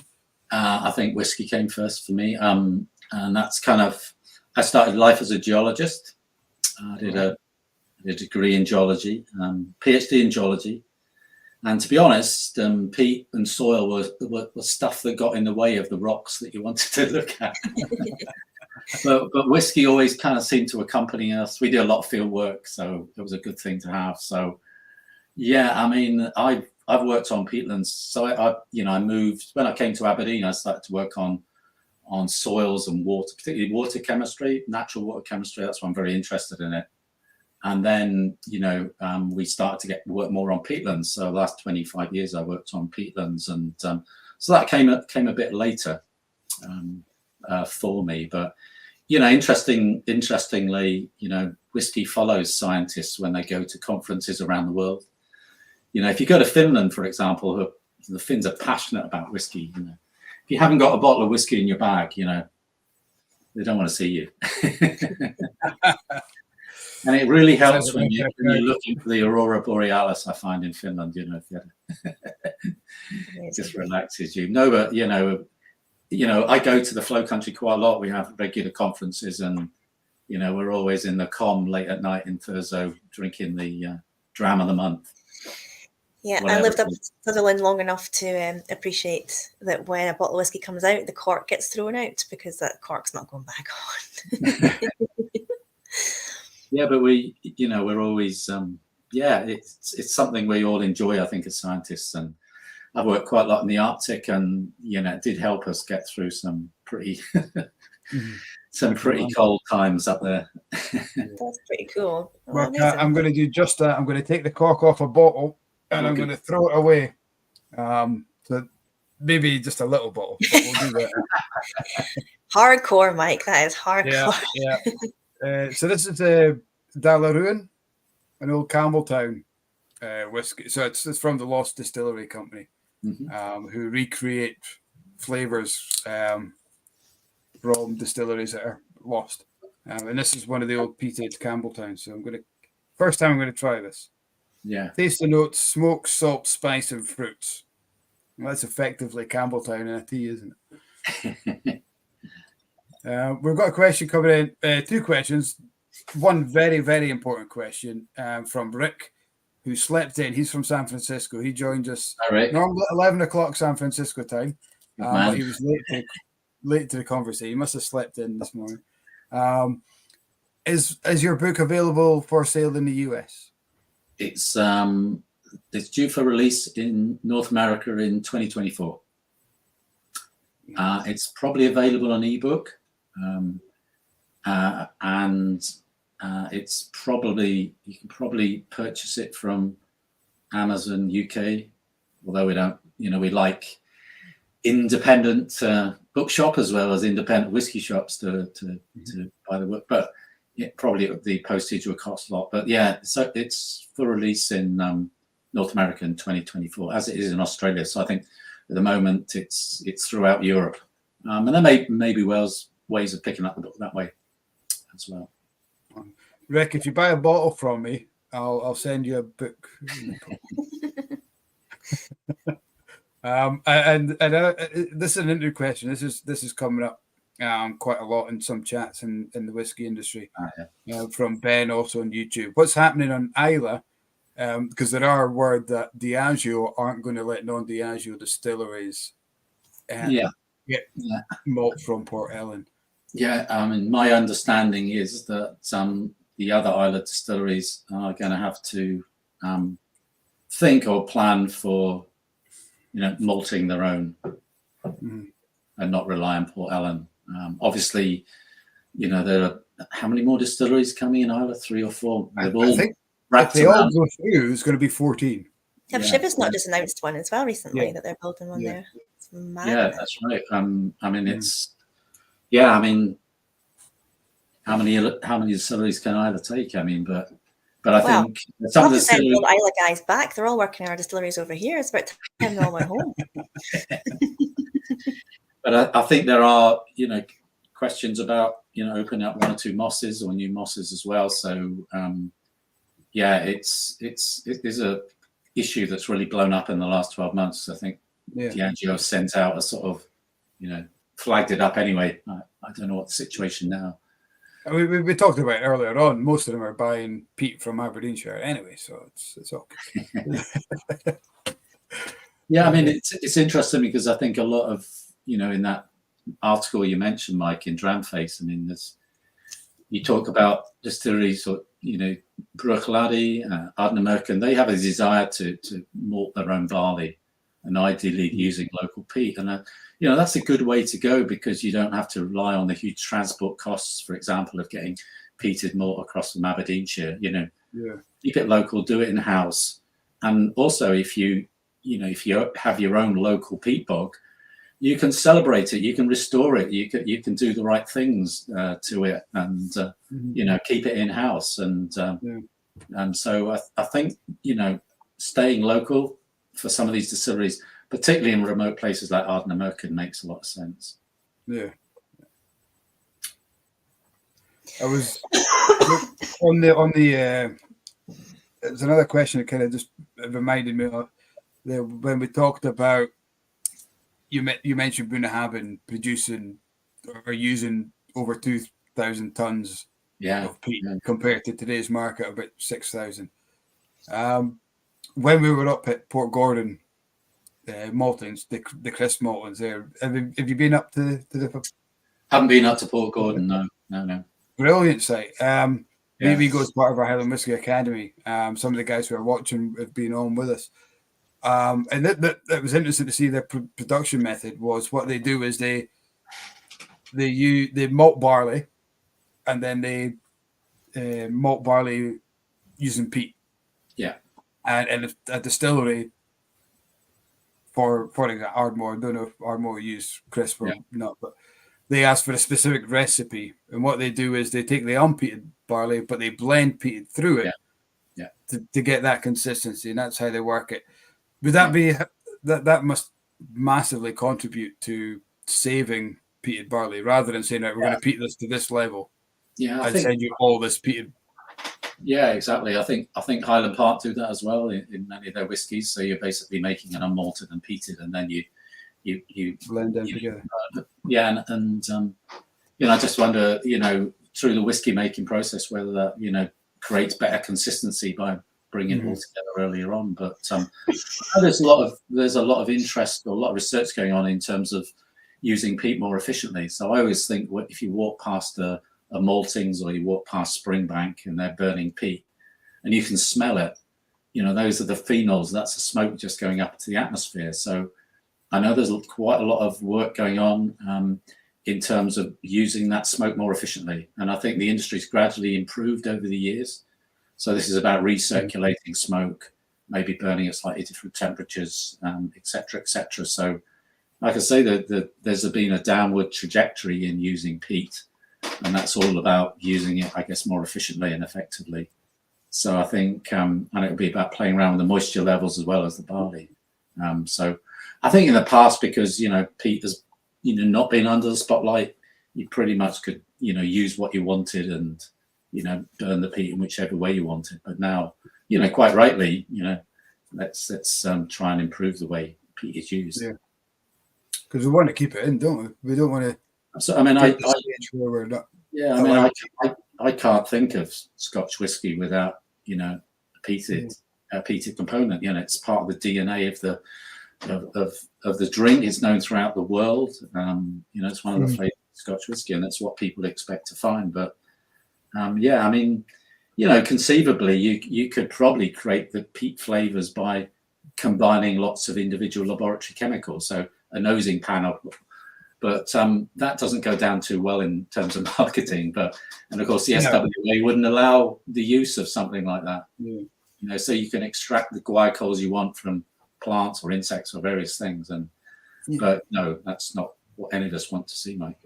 No, and we know experiment. We talked about McMeera doing the juniper bushing. In Scotland, it's happened as well. Balvenie released, I think, a 19-year-old edge of Burnhead wood, and what they did there was they smoked heather, or they burnt heather to get that flavour. You do. Alternatives are there? Yeah, you do come across stories of use of juniper and heather in whiskey making in the past. And I was talking, obviously the rules appear not to allow you to use, like in many other countries, you can use different woods, for example, Manuka, cherry wood, apple wood, and things like that in whiskey making. But the SWA rules appear not to allow you to use that. I think, I think they deserve reflection because, partly because, I think the rules as I read them said you cannot replace or replicate peat smoke with something else. Now, I wouldn't regard wood smoke as a replication of peat smoke. It's a completely different flavor profile. Yeah. So the rules are very tight. And in other countries, obviously, there's a lot more flexibility. So, we all like diversity and, so. You can't replicate peat smoke, but if you clearly advertise it as a completely different type of smoke, there's nothing in the rules to say. Yeah, I mean, I know, particularly that some of the new distilleries, the smaller distilleries want to kind of push the boundaries, and that's got to be a good thing. Absolutely. You know what we should be doing? We should be burning rhododendrons, get rid of those, and then smoke the malt with that. Kill like 2 problems with 1 stone. Like get rid of the what kind of flavour would giant hogsweed give? Sounds like you burnt thousands. What's that, sorry? Sounds like you burnt thousands, but interesting. It's one of the plants that seems to appear when you look at an old peat bog. Often you find a rhododendron growing in them. I mean, the peat bog I mentioned earlier, Bunnahabhain, is full of rhododendrons. Really? They just colonize it. Yeah, it's incredible. But, it's the Ponticum one that's the bad one, though, isn't it? It's like the invasive one that we're not meant to have here. We need to get rid of those. They're like, really bad for biodiversity. Burn those, then we'll call it like, I don't know, rhododendron smoke whiskey. Yeah, I think I might be onto something there, guys. Actually. Or maybe that if you restored your bogs, I don't know if rhododendrons like particularly wet soils. If you got your peats nice and wet, it wouldn't be a problem, would it? They'd just disappear. Maybe it's the dry, drained peats, but I'm not a botanist. Someone will know the answer somewhere, I'm sure. Somebody will know the answer there somewhere. Yeah. I think Jeremy pointed out there was the sheep dung wine. Yeah, Smoky. Yeah, I had the pleasure of tasting Flocky. I don't know if you ever had the pleasure. It's on my to-do list, funnily enough. No, I was coming through Reykjavik airport. We used to run a field trip to Iceland, and coming home, and I knew about this whiskey, and I said to the guy, "Can we taste it?" He went to see his manager and said, "Yeah, we can." At that same time, an American who was flying home came and joined me in a tasting of Flocky, and it was. He lasted about 5 seconds before he disappeared. It's like, oh, it's certainly unique. But I think there's a distillery in Australia called Belgrove. I think they use something similar as well. Yeah, it's anyway. But yeah, it was memorable. That's all I want to say, really. Fair enough. We'll leave that there. I have. I've been to the Faroe Islands a few times, and not wanting to spoil the ending of the book, I finished the book in the Faroe Islands, which is a place that is at the heart of a lot of peatland scientists because it's got a huge history of peat use. It's fascinating. It was pretty much the only fuel on the islands for a long, long time. But they've started to make whiskey there, and I visited a distillery there, and talked about. They're not using local peat, but they're making whiskey for the first time. Because in the Faroe Islands, you weren't allowed to make spirits for until relatively recently, because it was under Danish kind of rule. You can make lagers, but now they're of course making things like akavit, vodka, rum, and also whiskey as well. So, I thought it's an amazing place, and it's got whiskey, which makes it even better. There you go. So the book's not all about Scotland, there's I talk about, Ireland obviously has a huge amount of peat as well. So I just before COVID, COVID affected all our lives, but, I had a lot of plans for travel, but I managed to get to Ireland and spend some time there on the bogs and talking to the whiskey makers there about peat. And of course, it was always fascinated me why Irish whiskey wasn't more peated because, like Scotland, it's just full of peat. So there's the beginning of the final chapter of the book, which is pretty much about the future and the new age and the challenges of using peat in the future. It starts off with a sentence that basically said the story of peat and whiskey could have been about Ireland, and it's fascinating to kind of explore and talk to people about why that didn't happen. So I won't spoil the book, but because Irish whiskey very much went completely unpeated almost, but now it's beginning to come back into the flavor profile. The only, when I think of peated Irish, the only one that comes to mind is Connemara. Yeah, which I think used Welsh peat. We talked about Welsh peat a little bit earlier. People are bringing in Welsh peat. Really? But yeah, there's one or two of the new distilleries are starting to use Irish peat. Waterford have peated with peat from County Kildare.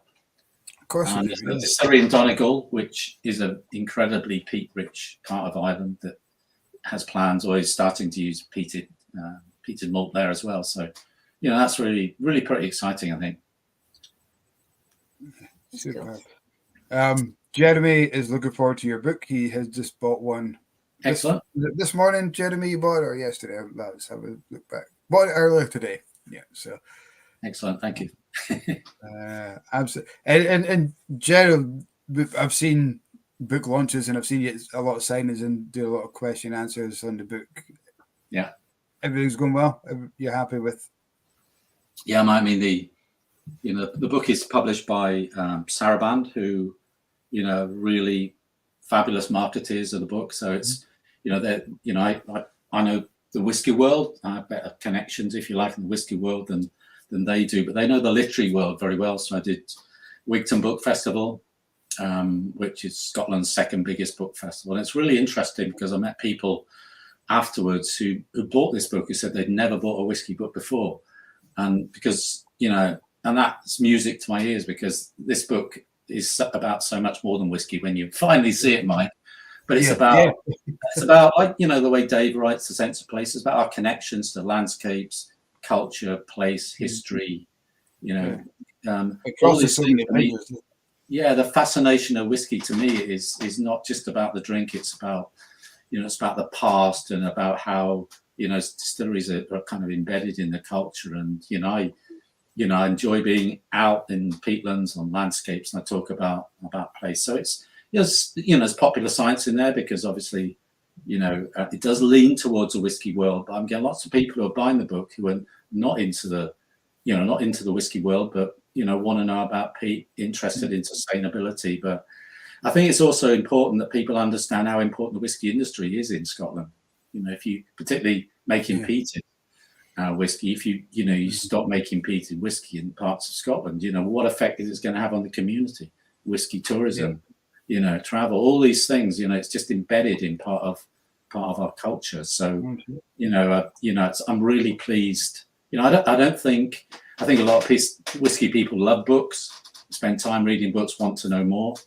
But the fact that people are buying it, that are finding out about whiskey, and I've started to do some tastings. Whiskey and books go quite well together. So right. That's quite interesting, actually. Yeah, myself for the first time. I don't know anyone who is really. We have casual drinkers, but we kind of serve so many different levels of whiskey drinker. But the ones who really want to know the whiskey are avid readers as well. Yeah, absolutely. And there's nothing better than sitting down with a book and a dram. And the problem I have is sometimes the whiskey takes over and I have to read the book 2 or 3 times. But I mean, it's it's not a whiskey book that's full of pictures of bottles and things like that. I mean, it's very much a sort of journey through the whole story of peat and whiskey from the beginnings to where we are now. And it dips into science, it dips into kind of landscape and place writing. I mean, I quite enjoy. I love reading travel books. Travel writing is one of my favorite things. So I kind of do that. To write this book, it's interesting because as a scientist, I wrote a lot of science papers which are quite restrictive. Right. In terms of you're not allowed to use extra words as a formula to doing that. But I actually went back to school to write this because I felt when I came up with the idea, I wanted to write differently. So I did an evening class at university in Edinburgh on creative writing for non-fiction, which was amazing. It taught me to write in a different way. It was interesting. It was the first time I had to get up and read my homework in front of the class. You know, it was a great group of people. You know, there were people that were working on charities with homeless, with people that were sleeping rough, bloggers, solicitors, you know, people that were campaigning for the Free State of Leith, you know, all people who wanted to communicate in a different way. So I really enjoyed that. And it was a bit traumatic, I have to say, standing up and reading your homework again. I guess it must be really hard because one of my not a claim to fame, but I met Dave Broom one of my first ever whiskey events. I was invited to the opening of the Spirit of Speyside Festival by Gordon MacPhail with Stephen, and we're at the table, and then afterwards there's a bit of mingling, and I met Dave, and I sat down and I started speaking. I really loved your book, and it was, from my opinion, it was a compliment. But as soon as I said, do you know when you say something and you hear it coming out, you just wish you could pull it back in. And I said, I just love how simple you made things. You like you wrote it in a way that was really simple to read, and it, you know, and as I said it, I thought he's making it like an ABC book that I read to Killian before he goes to bed. But that must take a lot of skill, having that amount of knowledge and that amount of terminology to be able to translate that into something that I think your average Joe can read and understand. I mean, to be honest, I have to say that, I mean, the first chapter is called The Story of a Piece of Peat, which sets the scene a little bit about what peat is and some of the underlying kind of ideas around phenols. But I found that the hardest chapter to write because probably it was closer to what, you know, my expertise were. You know, stepping away from, you know, the science and the peatland science I knew so well was much easier to write. So, you know, but they talk about writers finding their voice, and I think, you know, that is absolutely true. I mean, and they also talk about the art of writing being rewriting. So, you know, redrafting it, having time to do that. I mean, to be honest, I couldn't have written this book, you know, with my day job at university. I just didn't have the time or the space, the thinking time as well. So stepping away from that allowed me to do that and a number of other things as well. But, you know, it takes time to do that. I mean, this is my first book. It won't be the last. And don't ask me what the next one is. I have lots of ideas, but I just want to go with this and you know, like, talk to you guys and just sort of, you know, just spread the word. It's like your first child all over again, isn't it? You just want to enjoy this one while it is. Yeah. Maybe it's going to be like, you know, in music you talk about the difficult second album. You know, I love music and vinyl and things like that, but you always talk about these amazing first albums, but the second one is always the difficult one. So anyway, we'll see. I think the second one needs to be difference between peat and smoke. That's going to be your second book. Oh, yeah.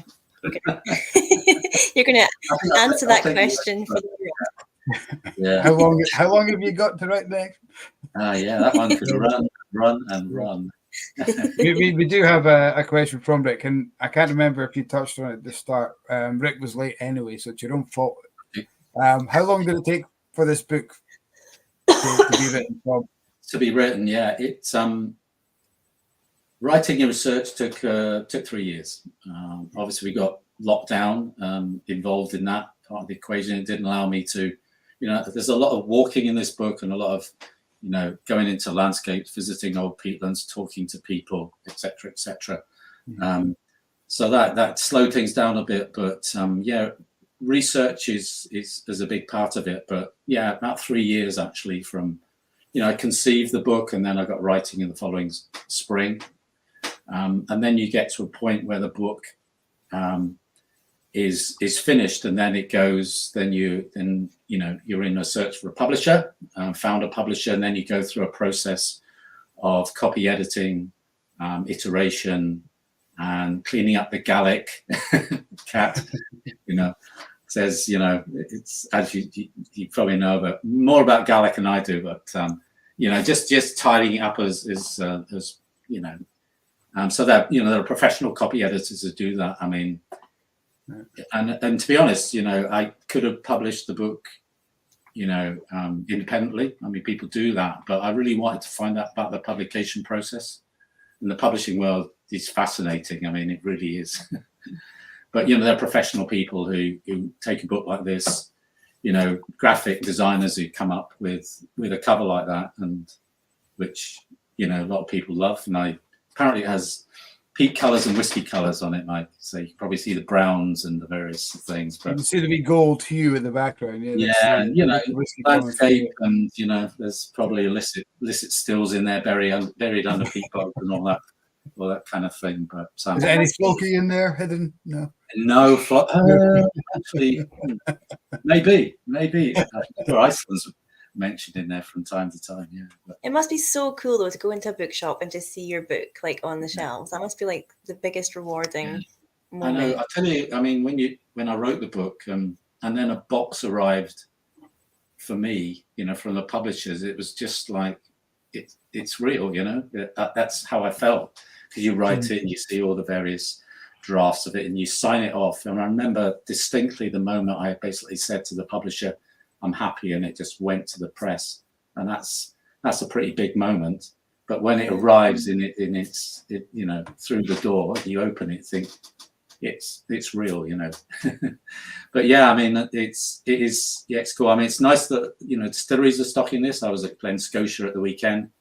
Ian had lots in the shop. Springbank are going to have it.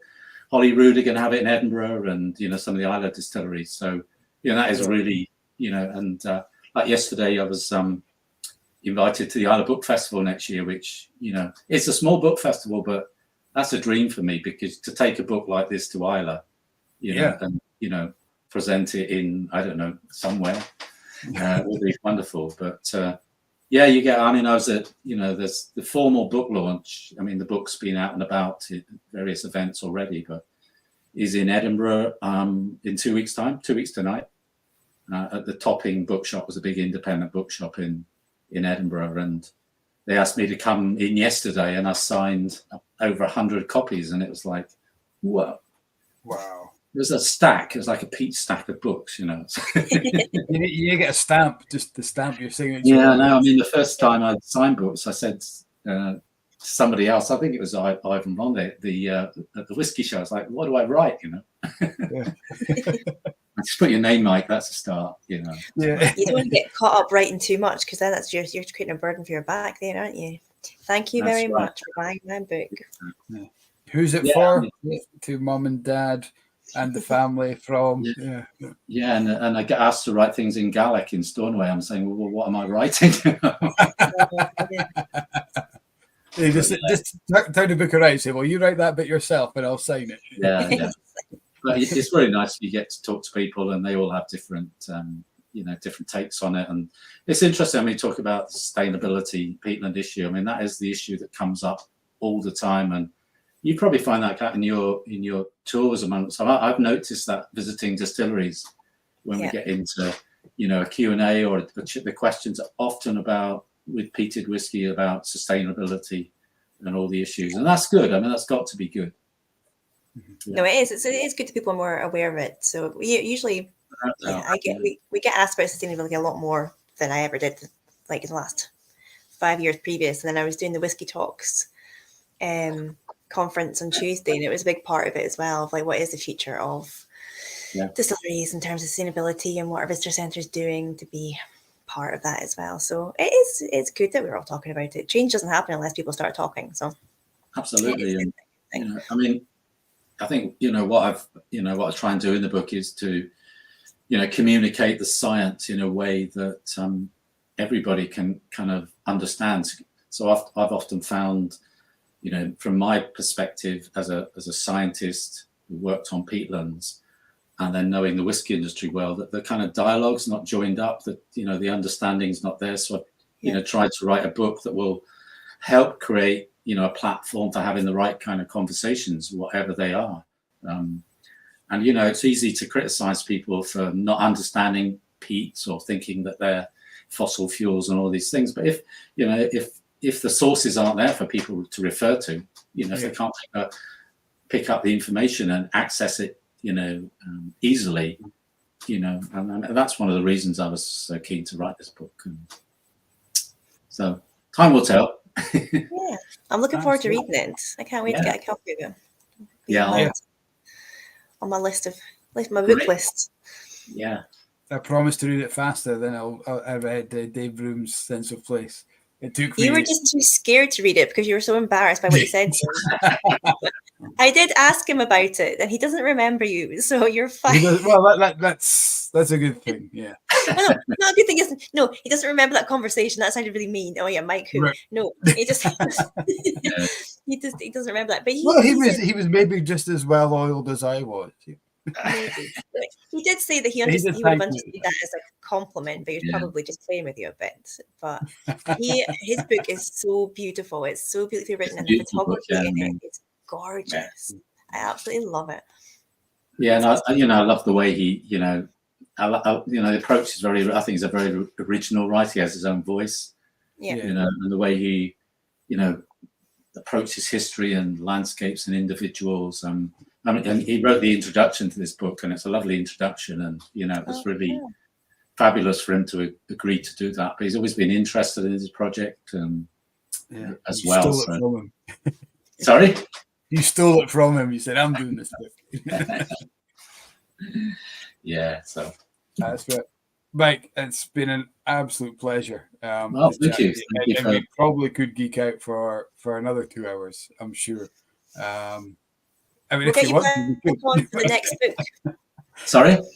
When you've released the next book, we'll get you back on. Yeah. Thank you. Well, I would love to get you back up to do a guest speech at the Highland Whisky Academy. I'll be very pleased to do that, Mike. We would love that. We're always looking to evolve it, and I think that's how we spoke originally, way back in a couple of years ago. Yeah, and I'm so chuffed you've got this book out, and I wish you all the success for it, all the best.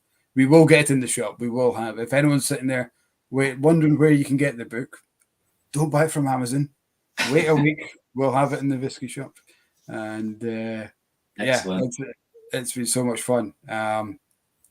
We've talked a lot of peat, and I'm going to pour myself another dram to have with my tea, and it's going to probably be that Lefroy behind me, nice. Just to end the.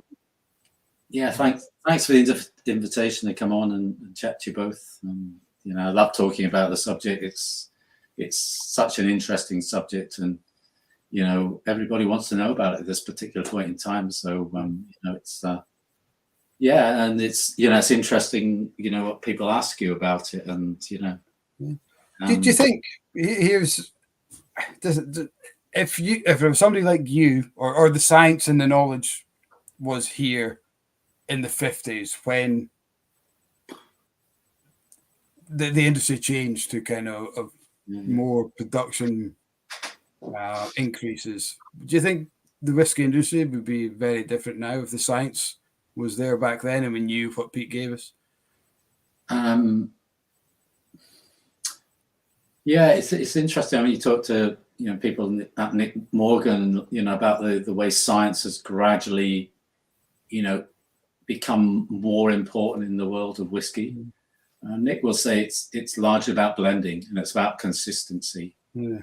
And I talk, I go back to some of the early science over 100 years ago about phenolics when they were starting to be identified, and really the brewers were miles ahead of the whiskey world. They were the people that were using science in a much better way. So, I think in some ways blending and science kind of came together to create that sort of consistency of product.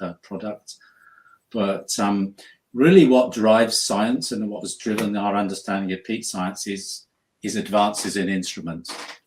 It's having that gas chromatography or particular instruments that allow you to identify these compounds. And each year we can identify more and more of the flavor compounds and aromas in whiskey. So, and that, those developments in science, don't come from the whiskey industry. They come from, demand from, the wider world. So it was about, the technology, and there was a huge advance in the, 60s and 70s in the way we detect things, whether it be pollutants in anything. And, the whiskey industry caught up with that as well. So, would it have made a difference? I don't know. I think it's made a difference now to smaller distilleries, like Torrevey, who want to sort of, explore what, open up the black box of phenols, allows them to do different things. But they would not say that that their whiskey is driven by science at all. It's still made in a traditional way. And they're just sort of underpinning it and understanding it a little bit more. I guess the demand for knowledge wasn't there back then, was it? Whereas now people want to know what's going on, and they're open to. Yeah, and I think it's marketing used in the right way can use that kind of information. I mean, Elsa Bay, we mentioned Elsa Bay earlier on. They use this sweet parts per million as well, so they have another piece of chemistry in there, which is used to quantify the level of sweetness. But like I say, I mean, I don't think any of us want to see science completely dominating it. I just it's part of it, and certainly I think in smaller distilleries it's helped, but also like Nick would say, when he's working for Diageo, that it would really, the driver and what science allowed people to do was create consistency, and also to deal with issues that were created in distillation. So when something happened, he used to say to me that the men in white coats would arrive, so they'd kind of look at it. And science also was quite involved in things like waste management in the whiskey industry, and still is. So, I guess in barley as well, the site now, we're always evolving new strains to give more yield, be more disease free, and but I think all the the major companies, the big aroma teams, flavor teams, they still will be using this more than the underpinning science, which I mean, ultimately that's what it comes down to, is this and this, isn't it? It's that little bit there and then the glass is what it comes down to.